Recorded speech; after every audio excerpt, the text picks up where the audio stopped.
우리에게 주시는 하나님의 말씀은 마태복음 13장 10절로 17절까지의 말씀입니다.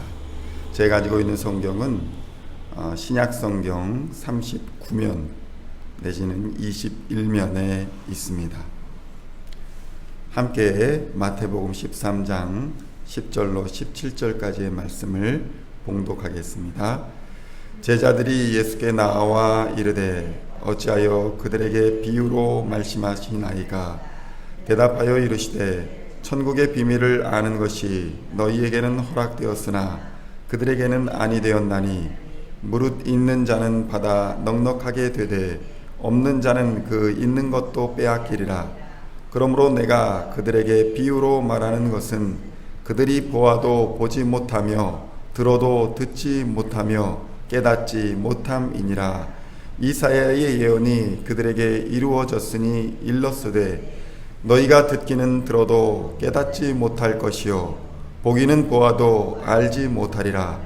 이 백성들의 마음이 완악하여져서 그 귀는 듣기에 둔하고 눈은 감았으니 이는 눈으로 보고 귀로 듣고 마음으로 깨달아 돌이켜 내게 고침을 받을까 두려워함이라 하였느니라. 그러나 너희 눈은 봄으로 너희 귀는 들음으로 복이 있도다. 내가 진실로 너희에게 이르노니 많은 선지자와 의인이 너희가 보는 것들을 보고자 하여도 보지 못하였고 너희가 듣는 것들을 듣고자 하여도 듣지 못하였느니라. 아멘.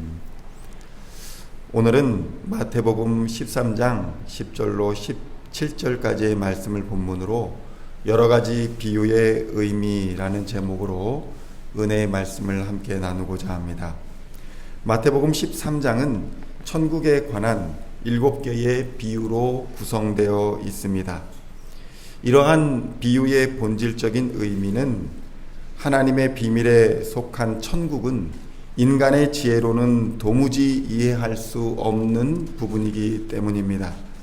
그래서 천국의 비밀을 완전히 이해할 수 있는 사람은 아무도 없다는 것입니다. 단지 우리는 비유를 통해서 천국에 관해 부분적으로나마 깨달을 수 있는 것입니다. 사람들과의 관계에서 우리는 대부분 말로써 상대방을 이해시키거나 설득시키려고 노력합니다. 그러나 아무리 권세 있는 가르침과 뛰어난 학식으로 가르치더라도 여전히 우리는 소통의 어려움과 문제를 겪게 됩니다. 예수님도 이와 마찬가지셨습니다. 예수님의 권세 있고 능력 있는 뛰어난 가르침, 그리고 그와 더불어 초자연적인 이적들을 듣고 보았음에도 불구하고 사람들은 여전히 불신앙에 빠져서 회개할 줄 몰랐습니다. 마태복음 11장 20절로 21절에 예수님께서 이렇게 말씀하십니다. 예수께서 권능을 가장 많이 행하신 고을들이 회개치 아니하므로 그때에 책망하시되 화 있을진저 고라시나 화 있을진저 베세다야 너희에게 행한 모든 권능을 두로와 시돈에게서 행하였더라면 그들이 벌써 베옷을 입고 재에 앉아 회개하였으리라. 예수님의 답답한 심정과 안타까운 마음을 이 말씀을 통해 우리는 미루어 짐작할 수 있을 것입니다.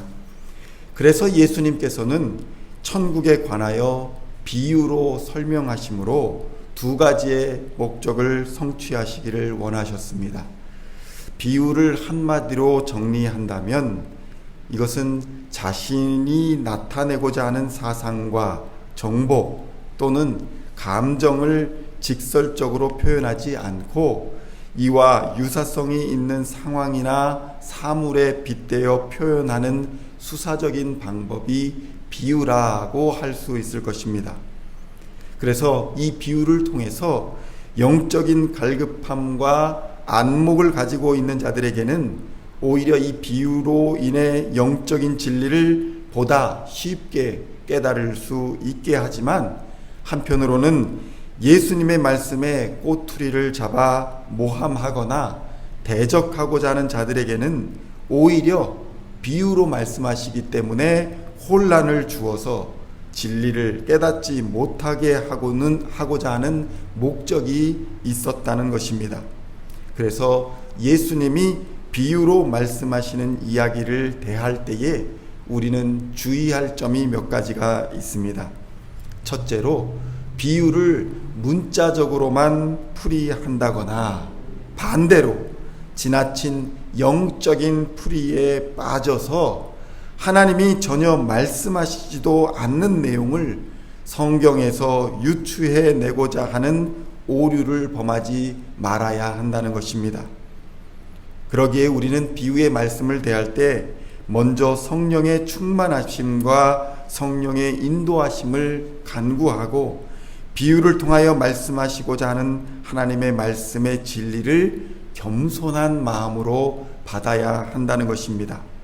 자신만이 비유의 진정한 의미를 깨달았다고 교만하여지는 것은 결코 말씀이 의도하는 것이 아니며 깨달을수록 겸손하여야 하는 것이 성경 이해의 바른 의미이라는 것입니다. 둘째로, 비유를 대할 때에 우리는 진리에 대한 사모함으로 대하여야 한다는 것입니다.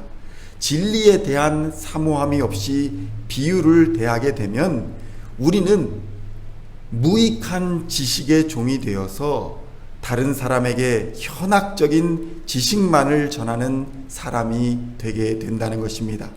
또는 진리에 대해서 무관심한 상태로 있다가 우는 사자처럼 두루 다니며 삼킬 자를 찾는 사단의 올무에 걸려들듯이 비유풀이를 한다는 이단적인 사람들에게 빠져들어서 진리를 오해하는 결과를 낳게 된다는 것입니다. 진리를 사모한다는 것은 예수님을 바로 알기를 원하고 예수님의 말씀 듣기를 간구하는 것이지 무언가 새로운 깨달음으로 지식적이거나 영적인 교만한 자가 되어 마귀의 도구가 되는 것이 아니라는 것입니다. 세 번째로, 비유의 말씀을 듣는 자는 예수 그리스도라는 바탕에다가 신앙을 깊이 뿌리 내려야 한다는 것입니다. 바울은 우리와 하나님의 관계를 이렇게 표현합니다. 고린도전서 3장 9절로 10절에 이르기를 우리는 하나님의 동역자들이요 너희는 하나님의 밭이요 하나님의 집이니라. 내게 주신 하나님의 은혜를 따라 내가 지혜로운 건축자와 같이 터를 닦아 두매 다른 이가 그 위에 세우나 그러나 각각 어떻게 그 위에 세울까를 조심할지니라. 이어 11절의 말씀입니다. 이 닦아둔 것 외에 능히 다른 터를 닦아둘 자가 없으니 이 터는 곧 예수 그리스도라. 우리 믿음의 근본이 바로 예수 그리스도에게 있다는 말씀입니다. 만약 우리가 예수 그리스도가 아닌 감정의 지배를 받거나 혹은 가르치는 어떤 사람을 따라서 그를 예수님처럼 받들게 되면 우리는 예수님에 대한 사랑을 잃어버리게 될 뿐만 아니라 환난과 시험이 닥칠 때에 능력이 없는 지식과 믿음으로 인해서 신앙조차 흔들리게 될 것이라는 것입니다. 성도 여러분, 오늘 본문의 천국은 하나님의 은혜와 다스림이 미치는 우리 삶의 전 영역을 의미합니다. 하나님 나라의 상속자 아들 예수가 이 땅에 오심으로 이미 천국이 도래하게 되었습니다. 그러나 우리는 완전한 하나님의 통치가 이루어지는 예수님의 재림과 심판의 날 사이를 우리는 살아가고 있습니다. 우리가 살아가는 이 시대는 자신의 죄를 시인하고 예수님의 십자가 사랑을 믿어 회개하고 구원을 얻기에 충분한 시간입니다. 우리에게 허락되어진 이 은혜의 삶을 살아 역사하시는 말씀으로 능력을 힘입고 성령으로 충만하여서 세상을 구원하는 예수의 복음을 증거하는 전도자로서의 사명을 오늘도 잘 감당해 내시기를 우리 주 예수님의 이름으로 간절히 축원드립니다. 기도하겠습니다. 하나님 아버지 감사합니다. 하나님께서 비유로 말씀하시는 은혜의 말씀을 영적으로 깨어서 겸손히 받을 수 있게 하시고 항상 진리에 대한 사모함으로 예수님을 사랑함으로 하나님을 사랑하고 이웃을 사랑하는 자리로 나아가게 하옵소서. 말씀을 들을 때마다 예수님을 중심으로 신앙의 뿌리를 깊이 내려 흔들리지 않는 신앙으로 고난과 환난의 때에 진정한 영성으로 이기는 성도들 되게 하여 주시옵소서. 오늘도 함께 하실 주님을 기대하오며 예수님의 이름으로 기도하옵나이다. 아멘.